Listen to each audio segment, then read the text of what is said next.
না, ইমোশনাল একটু হওয়াটাই স্বাভাবিক। আমি যেহেতু ১২-১৩ বছর ইন্টারন্যাশনাল ক্রিকেট খেলেছি এবং এই মিরপুর স্টেডিয়ামটা আমার অনেক স্মৃতি আছে ভালো মন্দ মিলে।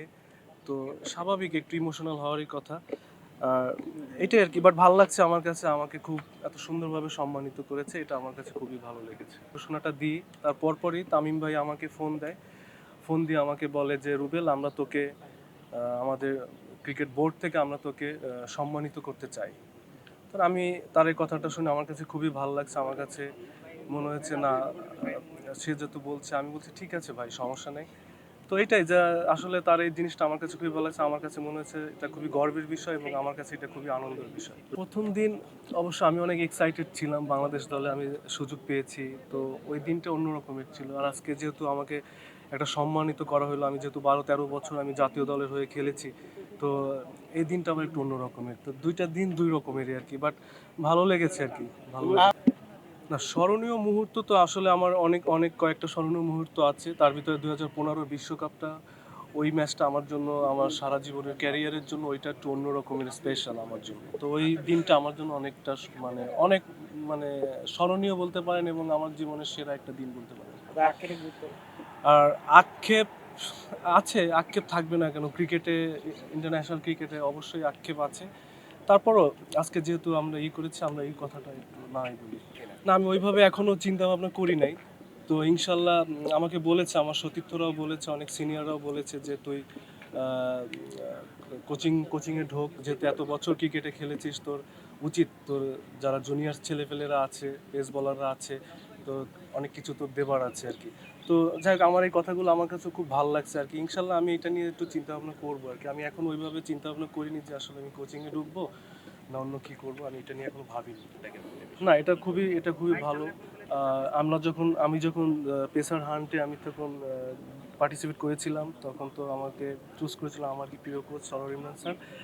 তখনকার সিনিয়র, তখন আমরা পেস বোলার ছিলামই মাত্র কয়েকজন, বাট এখন বর্তমানে যারা খেলছে সবাই কিন্তু ম্যাচ উইনার এবং সবাই ট্যালেন্টেড ক্রিকেটার এবং সবাই ফিট। তো এবং তারাও কিন্তু প্রুভ করেছে, ইন্টারন্যাশনালও প্রুভ করেছে, ডোমেস্টিক ক্রিকেটে তারা কিন্তু রেগুলারই প্রুভ করে তারা যে অনেক ভালো প্রিমিয়াম পেস বোলার। তো এই কম্পিটিশনটা এখন আমাদের টিমে আছে। তো এটা খুবই ভালো এবং আমার কাছে মনে হয় এই কম্পিটিশন ডে বাই ডে আরও অনেক বড় হবে। তো যেহেতু আমাদের পেস বোলিং ইউনিটটা ডে বাই ডে কিন্তু আরও ভালো হচ্ছে, তো এটা আমার কাছে খুবই ভাল লাগে। ইনশাল্লাহ আমি ক্রিকেট বোর্ডের কাছে আমার একটা আবেদন আছে। সেটা যেহেতু আমি পেসার হান্ট থেকে উঠে এসেছি, তো আমি আমাদের প্রেসিডেন্টের সাথে এটা নিয়ে আমি বলবো কথাটা, তাকে আমি পার্সোনালি বলবো যে তারা যদি আবার পেসার হান্ট, যেহেতু আমাদের স্পিন হান্ট কিন্তু প্রত্যেক বছরই মনে হয়, তো পেসার হান্টটা কিন্তু অনেক বছর হয় না। তো পেসার হান্টটা যদি হয়, তাহলে আমার কাছে মনে হয় আমাদের বাংলাদেশে এরকমের ধরেন মুস্তাফিজ, তাসকিন যারা আছে এখন খেলতেছে, এরকম এরকম ক্রিকেটার আরো অনেক সামনে আমরা দেখতে পাই। না, মাঠ থেকে বিদায় নেওয়াটা এটা আসলে অনেক গর্বের একটা বিষয়। সারা জীবন আপনার অনেক বছর জাতীয় দলের হয়ে খেললাম, কিন্তু আলটিমেটলি আমি মাঠ থেকে বিদায় নিতে পারলাম না, সতীর্থদের সাথে কথা বলতে পারলাম না। এটা আমার কাছে মনে হয় খুবই দুঃখের একটা বিষয়। তো আমি যেহেতু আলহামদুলিল্লাহ, আমি যেহেতু সম্মানের সহিত এত সুন্দর একটা এনভায়রনমেন্ট তৈরি করেছে ক্রিকেট বোর্ড, যা আমার কাছে খুবই ভালো লেগেছে। আমার কাছে মনে হয় এরকমের মাঠ থেকে প্রত্যেকটা ক্রিকেটারের বিদায় নেওয়া উচিত এবং আমার কাছে মনে হয় নেক্সট টাইম থেকে আমরা যারাই এরপর থেকে রিটায়ার্ড ঘোষণা করবে, আমার কাছে মনে হয় যে আমরা দেখতে পারবো মাঠ থেকে বিদায়, এটা দেখতে পারবো। হাজার একজন মানুষ, সে ফানি মানুষ না, মানে সে এমন একটা মানুষ, আসলে সে ড্রেসিং রুমটাকে সবসময়ের জন্য একটু ছেলেপেলেদের যারা আছে, যার জুনিয়র যারা আছে, তার সমবয়সী যারা আছে, তো সবার সাথে মজা করতো আর কি। তো তো মাসাই ভাই আসলে, আমি যতদিন ক্রিকেট খেলেছি, মাসাই ভাই আমাকে যেভাবে দিক নির্দেশনা, যে ম্যাচ সিচুয়েশনে যেভাবে বলেছে, আমি আমার 100% ট্রাই করেছি। শুধু মাসাই ভাই না, আমাদের ওইখানে যারা সিনিয়র যারা আছে, আমি যাদেরকে পেয়েছি, আমি যতদিন খেলেছি, আমার আগে হয়তো অনেক কয়েকজন সিনিয়ররা বেড়ে হয়ে গেছে আর কি, চলে গেছে আর কি ইন্টারন্যাশনাল থেকে। তো আমি সবার প্রতি, আমি সবাইকেই আমি ইন্ডিকেট করতেছি আর কি, যে আমি যাদের সাথে আমি খেলেছি, সিনিয়ররা যারা আমাকে যেভাবে বলেছে, আমি ওইভাবে ফুলফিল করতে নাও পারি নাই, কিন্তু আমি চেষ্টা করেছি।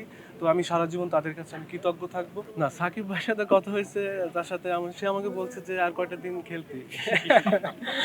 তো আমি তার সাথে বলেছি আর কি, যাই হোক অনেক দিনই তো ছিলাম আর কি বাইরে আর কি, এটাই আর কি।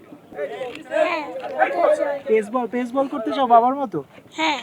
তুমি কি বাসায় তো বাবার অনেক ক্রিকেট ম্যাচ দেখো তাই না? হ্যাঁ ভালো লাগে অনেক দেখতে। হ্যাঁ এই যে আজকে বাবা আসলো মাঠ থেকে, সবাই বাবাকে সম্মান দিল, সবাই কথা বলছে, কেমন লাগছে তোমার? অনেক ভালো, মাঠে নেমে কেমন লেগেছে? অনেক ভালো। মাঠটা কেমন, বড় অনেক? হুম, মাঠটা সুন্দর না? মাঠটা সুন্দর। হ্যাঁ। হ্যাঁ ঠিক আছে, ঠিক আছে।